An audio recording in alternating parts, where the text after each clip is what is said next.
Hello and welcome to our June 12th Veteran Town Hall.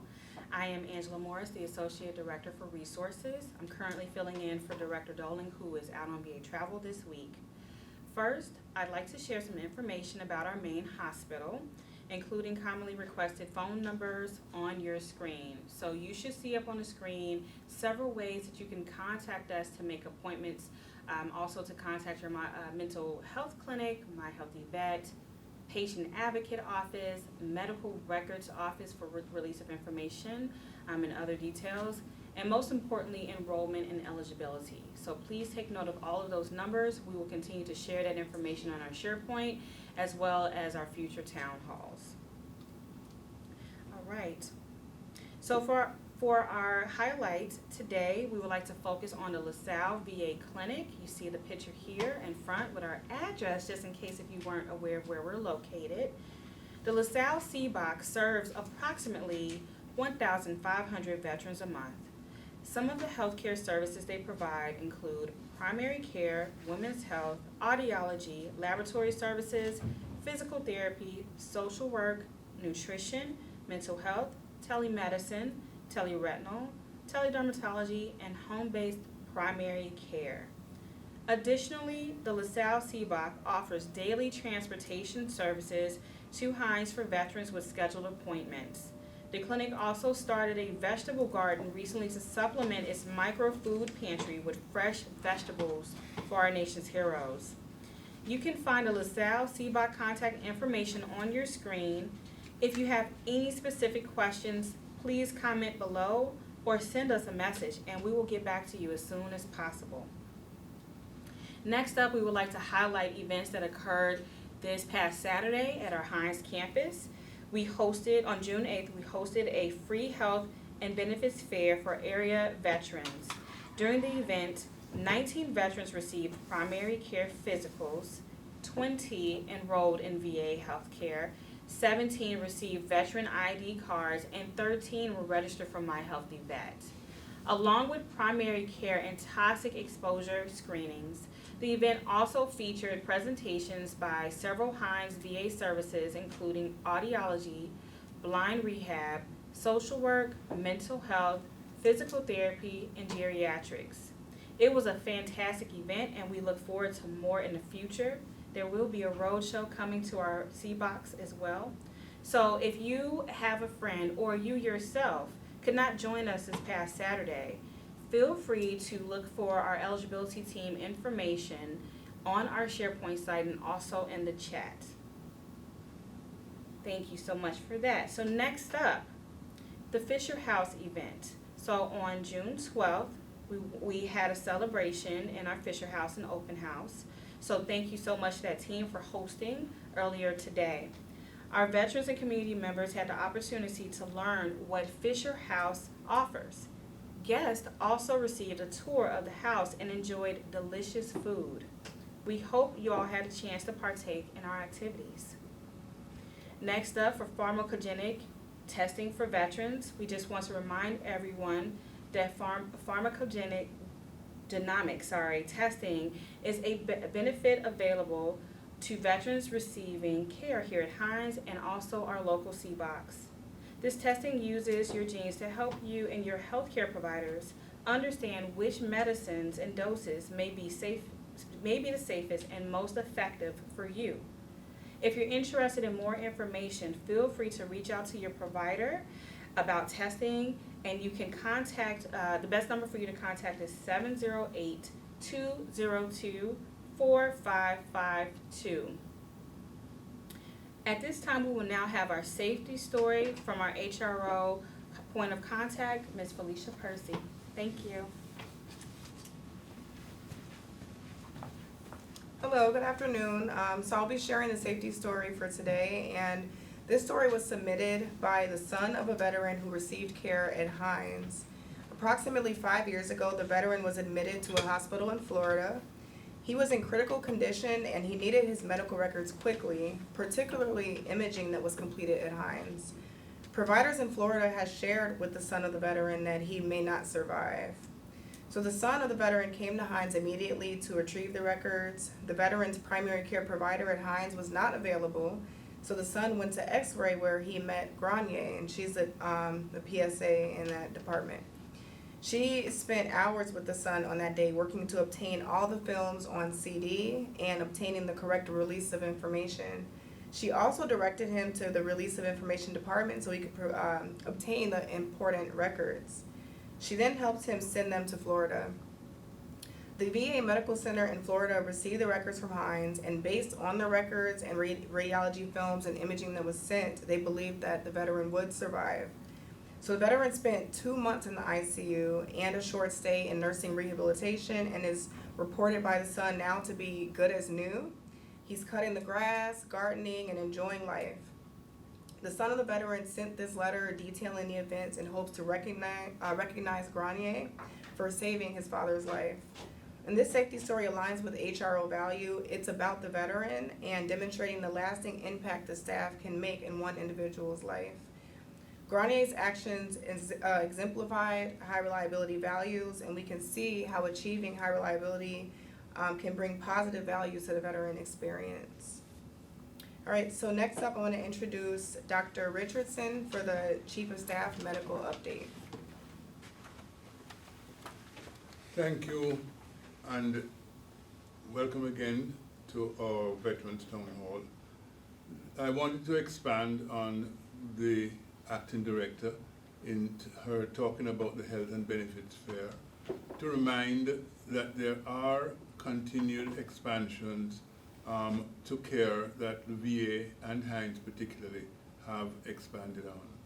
The first and most common that we talk about is the PACT expansion, in which you can have, if veterans have been exposed or thought they've been exposed to any of the toxic exposures from burn pits, etc., that you can come and have an evaluation, determine if whether or not there may be some risk, and then if there is expanded evaluation and screening, but also a reason for you to continue to have yearly evaluations.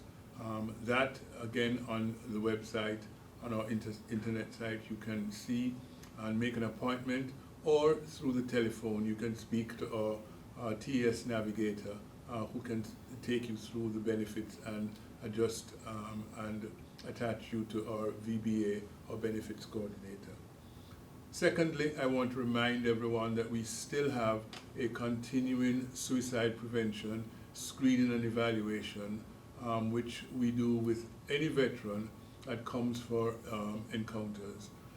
This question that's asked is certainly a delicate question, and all our providers are trained and have the ability to have a warm handoff to speak to a mental health provider if that suicide screening is positive in terms of feelings, thoughts, prior attempts, or any such things, concerns that the veteran might have about a suicidal ideation. The third and other expanded that I wanted to bring was to talk also about the expanded benefits that one has for IVF, for in vitro fertilization, and also for fertility treatments. The VA has expanded in both directions. The expansions are different depending on the veteran, depending on the marital status, and these have been expanded so that it is not only veterans who are married that can get IVF treatments. So I encourage, if this is a concern or if this is an interest, that you speak to your provider, your primary care provider, and then if you need to speak, if it's a female veteran, to speak to a women's health clinic and a women's health providers, then you can find what is available and continue your journey in building your family as you wish. So these are some of the areas that I just wanted to say that was talked about and was available in our health and benefits fair, and will be available continually, not just on a particular Saturday, but again, speak to your primary care provider, go on our website, and you can find. The thing that I really wanted also to address today is to take a look and just speak briefly about the role of service animals in our healthcare settings. As we recognize that organizations serving the public are required to have and allow service animals to accompany people. Our ADA definition of a service animal is still any breed of dog that is trained to perform work or tasks for a disabled person, and that task must relate directly to the handler's disability. The ADA does speak about the service animal as a dog, because the majority of service animals in this country certainly are dogs, but it is not. In some cases, there are other animals that can be used as service animals. This is somewhat different, I want to say, a service animal versus an emotional support or a comfort animal, which is not in Illinois under the same regulations as the service animals. Next slide, please. The questions that staff are permitted to ask if a veteran comes in with a service animal is to ask if the dog is a service animal and required because of their disability, and to ask what task or work the dog is performing and has been trained to perform. The staff will not ask about your disability, will not ask to be shown documentation of the dog's training or certificate, or any proof that the dog can actually perform that task. The dog is not required to be identified by a vest or other, but it is important that certainly that dog has to be under the control of the handler and has to be housebroken and be performing tasks that are related to your disability. Next question.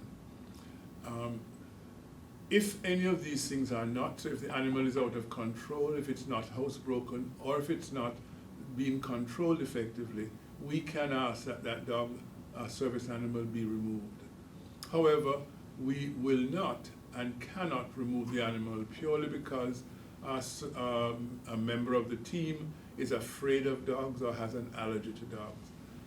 That is not sufficient for removing the dog, and we also will not treat the veteran any differently in terms of putting them in a different place or isolating them if they do have a service animal with them. Last. Next. So the things to consider. One, to make sure that you understand the difference between an emotional support animal, which is important, but in law is considered, in Illinois law, is considered a pet, and therefore has the rights of a pet, but not the rights of a service animal. Secondly, certainly service animals are supposed to be under control and are able to be trained and to be trained according to handle the disability that the veteran has. The last thing to say, and this I say to remember mainly for our veterans, that service animals really are an integral part of the veteran's life. They allow the veteran not only to have a better quality of life and social integration, but also to have greater mobility, to have greater social interaction, and therefore are welcomed as part of a veteran's life. With that, thank you, and I'm going to ask and move on to ask Maggie Swift to come and talk about our Creative Arts Festival.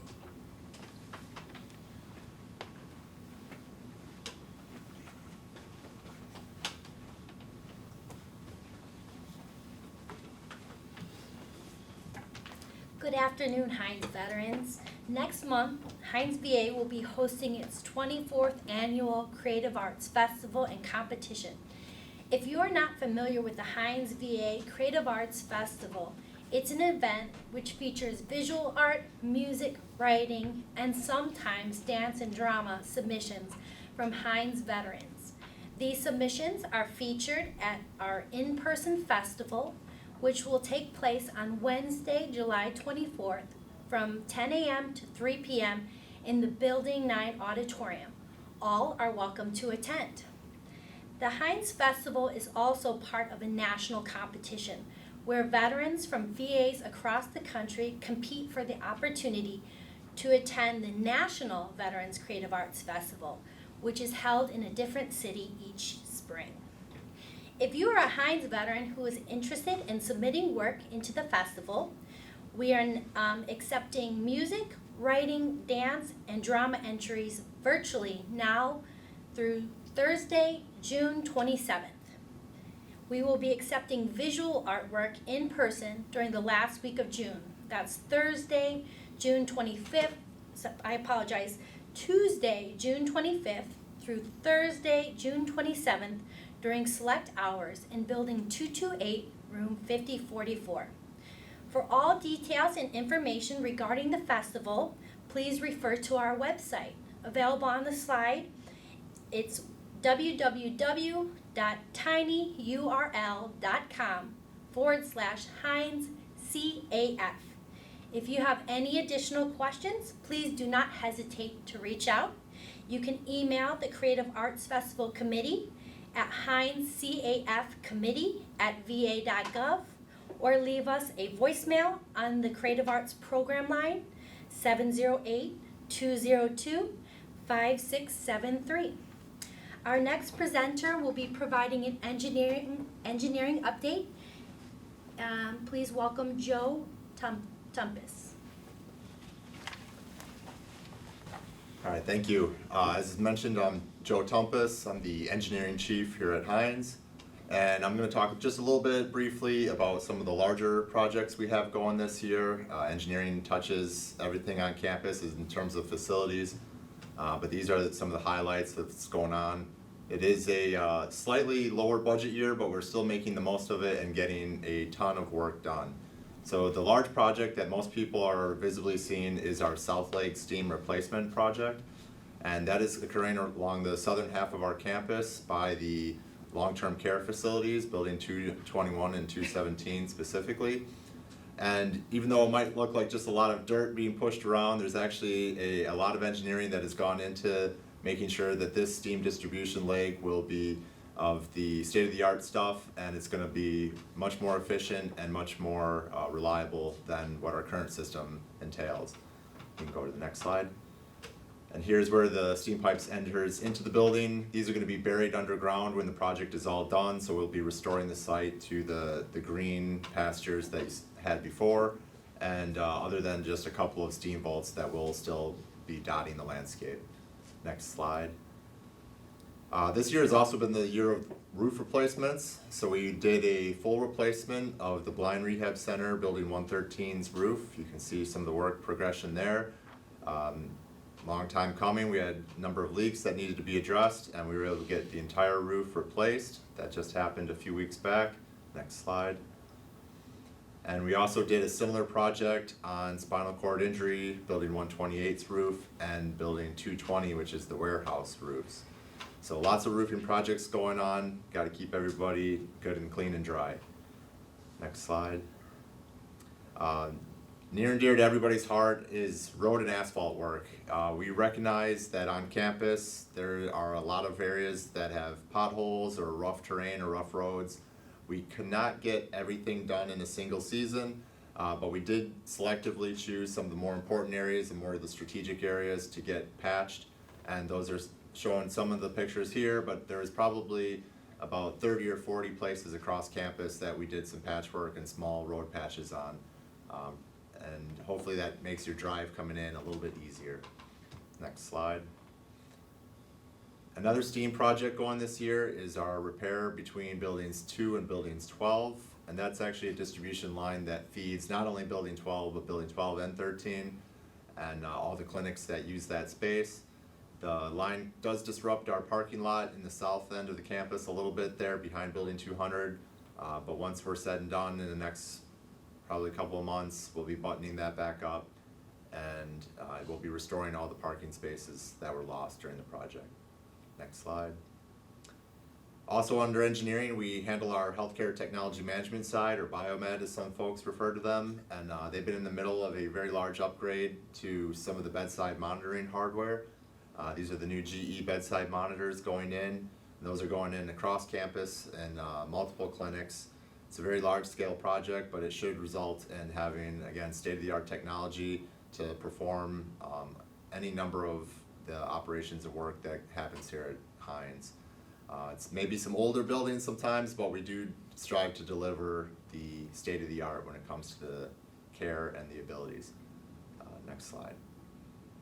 So just a couple of quick updates for some of, again, not every project we have planned, but here's some of the ones that folks tend to ask more about. For FY25, which will be coming up starting this October, we'll be looking at doing a project for installing patient lifts. We'll be doing some air handler replacements, particularly building 45, a number of site preps to include areas for the MRI, a new gamma camera, and a PET CT. And of course, the big topic, elevators. We all know, we've all heard you, elevators can be tough here at Hines, particularly building 200. We have a large construction project that's slated for award in FY25. So renovation of the elevators will be coming soon. And we're also looking at a design for 15th floor. So we're hoping to get some new space opened up there pretty soon too. And with that, I believe that's my last slide. And I will be introducing for our LGBTQ, Lori will give the next presentation. Thank you. Hello everyone, my name is Lori Luskery. I'm the lesbian, gay, bisexual, transgender, queer and questioning, and other identities, or LGBTQ+ veteran care coordinator here at Hines. And I'm here to talk about our LGBTQ+ program and a few updates for the month of June, which is LGBTQ Pride Month. Next slide, please. So June is LGBTQ+ Pride Month, and it is recognized throughout all VAs as well as throughout the world as a month to be celebrated for recognizing LGBTQ+ identities and learn more about how to be allies to this group of individuals.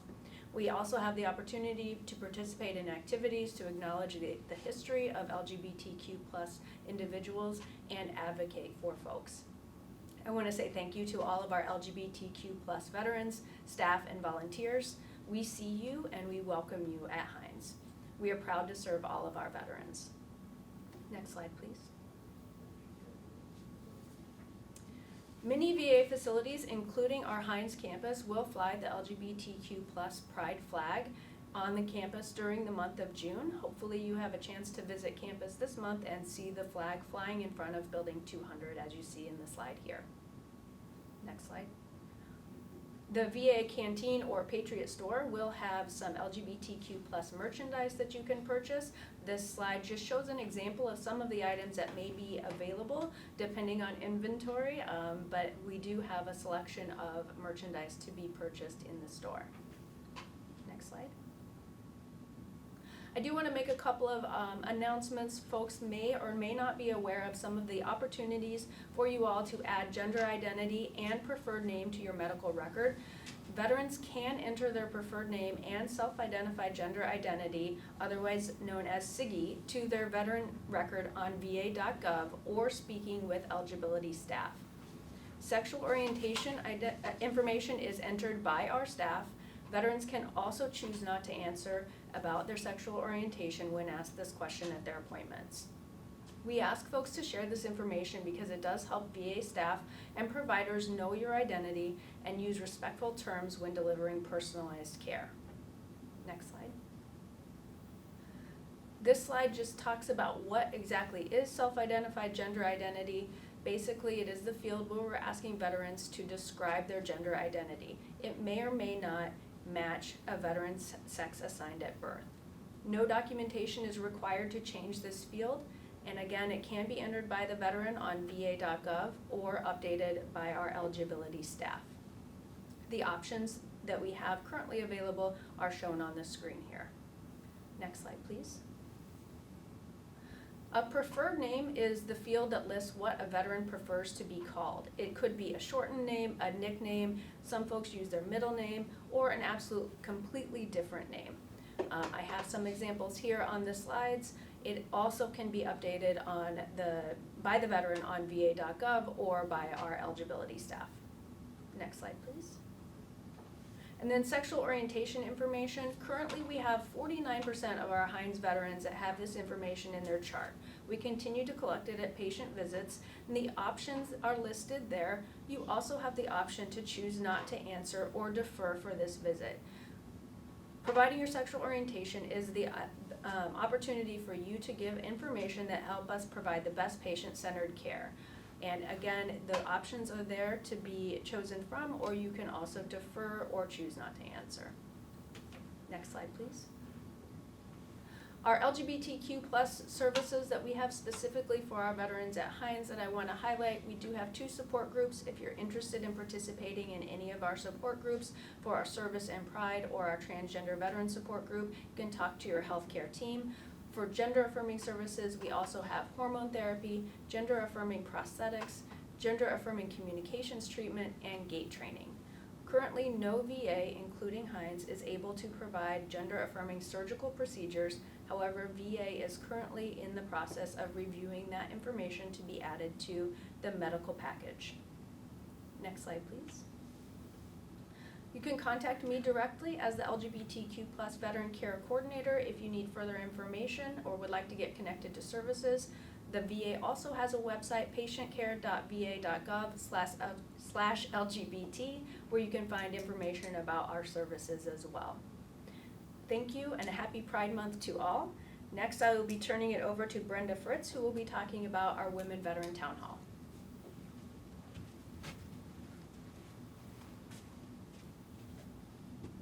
Good afternoon. My name is Brenda Fritz, and I want to welcome all veterans, but particularly female veterans.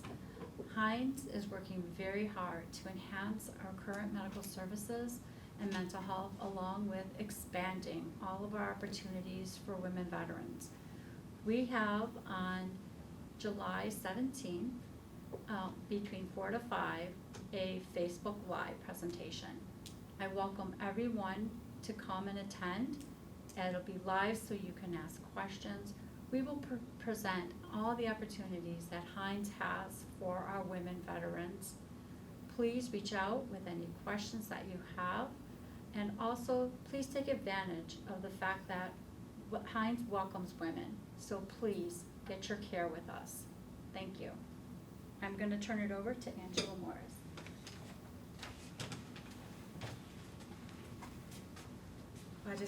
I would like to thank my team for providing such insightful information. Hopefully you guys have learned something new today and can spread the news to your fellow veterans. So as far as my closing remarks, I would like to mention that our next Chicago Veteran Stand Down will occur Friday, July 12th at the General Richard L. Jones Armory in Chicago. During the event, veterans will receive referrals for health care, housing solutions, employment, substance abuse treatment, mental health counseling, and other essential services. Meals and food will also be available. We hope any veteran in need can make it out to this event. And also special shout out to our U.S. Army. They're celebrating a birthday this Friday, June 14th. Thank you all to our Army veterans. Your service to our nation will never be forgotten. All right, so moving on to veteran questions. We did receive a question at our last event. So this was submitted by Mr. David Wiebring. He asked, why aren't there seats or benches on every floor's elevator bank? I, like most, am handicapped, and I have a hard time standing for more than a few minutes. It sure would be nice to sit while waiting for elevators, especially since many are out of order. This shouldn't be so hard. So thank you, Mr. Wiebring, for bringing that to our awareness. As you may have heard us mention earlier, Mr. Joe Tumpus has highlighted a lot of our construction projects and that we're steadily working on our elevators.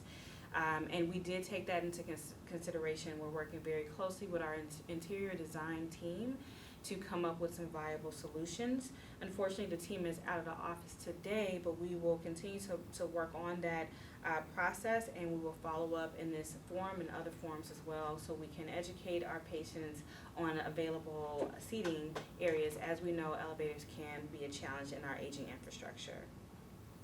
All right, I would like to remind everyone to please comment below if you have any additional questions or comments. We will get back to you as soon as possible. Please make sure you check out our SharePoint site for any information that we share today and just for you to learn what is happening at Hines on a regular basis. We hope that you join us for our next Veterans Town Hall, which is scheduled for August 14th. Thank you for your service and all that you do, and we will see you next time.